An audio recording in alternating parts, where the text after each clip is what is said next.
It wouldn't be entirely accurate to refer to Good Luck to You, Leo Grande, which stars Emma Thompson and Daryl McCormack, as just a mere sex romp. Nor would it be appropriate to call the film, written by Katy Brand and directed by Sophie Hyde, a romantic comedy. There might be sex, yes, and there is comedy in abundance. Thompson stars as a widow who realizes she is largely dissatisfied in various areas of her life, and McCormack partners her flawlessly as the younger sex worker she hires in an effort to course-correct those perceived self-issues. Ultimately, Good Luck to You, Leo Grande is most about the importance of pursuing emotional intimacies as well as a physical connection, and what results when we allow ourselves to let all of those potentially terrifying exposures be laid bare in front of someone else.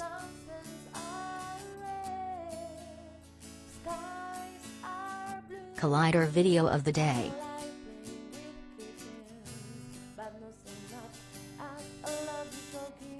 From the beginning, it's evident that the story, by and large, remains contained to one room, more specifically, the hotel room that Thompson's Nancy Stokes books for what becomes the first of many assignations with the titular Leo Grande, McCormack, who she's discreetly found via an internet search. It gives the movie an undeniable feeling of intimacy, but rather than position the audience as voyeurs of two strangers meeting for a consensual encounter, Hyde's direction grants us the opportunity to share in the experience, even as the particulars of what each party is comfortable pursuing are tentatively, and on one side, awkwardly hashed out. The film being largely staged within the hotel room itself also lends a sense of closeness that could very well transcend mediums. One could easily envision a Leo Grande stage play being adapted at some point in the near future.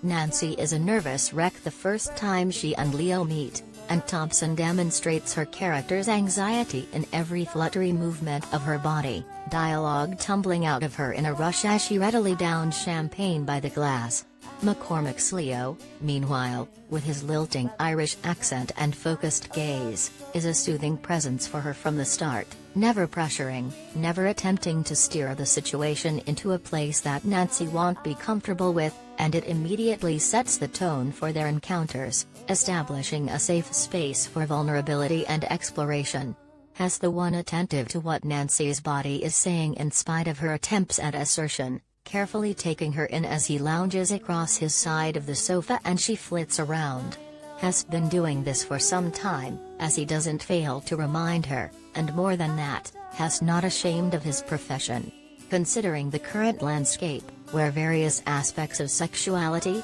no matter how explicit, are being threatened and, in some cases, targeted with censorship, it's even more phenomenal to watch a movie that unabashedly treats sex work as work, with all the rights that should be afforded to those who have made it into a career. Leo is willing to patiently offer answers to all the questions Nancy has for him about his job, no matter how conservative or ignorant they might seem, but it's fairly evident that her quizzing him about being a sex worker is also an attempt to keep the conversation from turning to her and the reason she's hired him to begin with.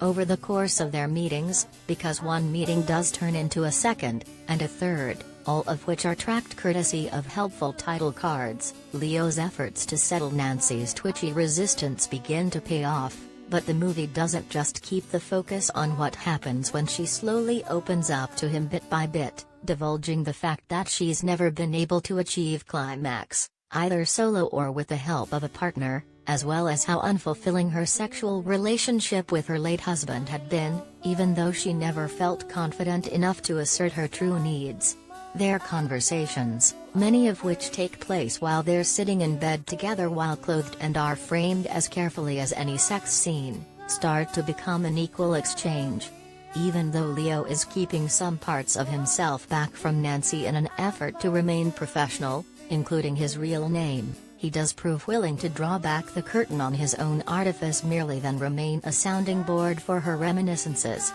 The only tough part arises when both of them open up to one another so much that it veers too close to sensitive areas within, including spots that Leo himself would prefer not be prodded.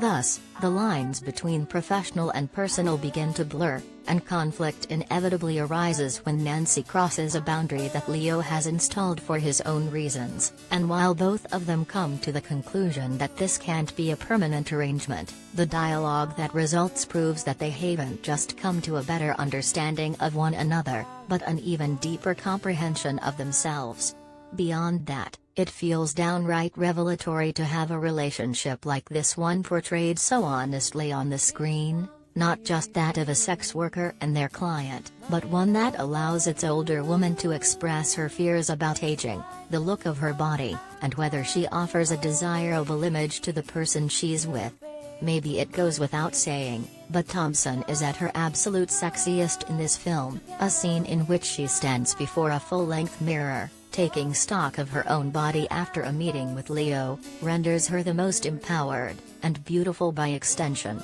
that she's ever been. Good luck to you. Leo Grande demonstrates that sex can be exciting and humorous and pragmatic and transactional all wrapped up into one. Most importantly, it can also be a connection that doesn't require love to leave both people wholly transformed by the experience.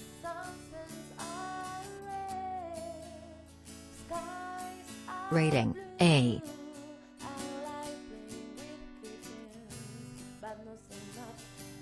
Good luck to you. Leo Grande will premiere in UK theaters and on Hulu in the US on June 17.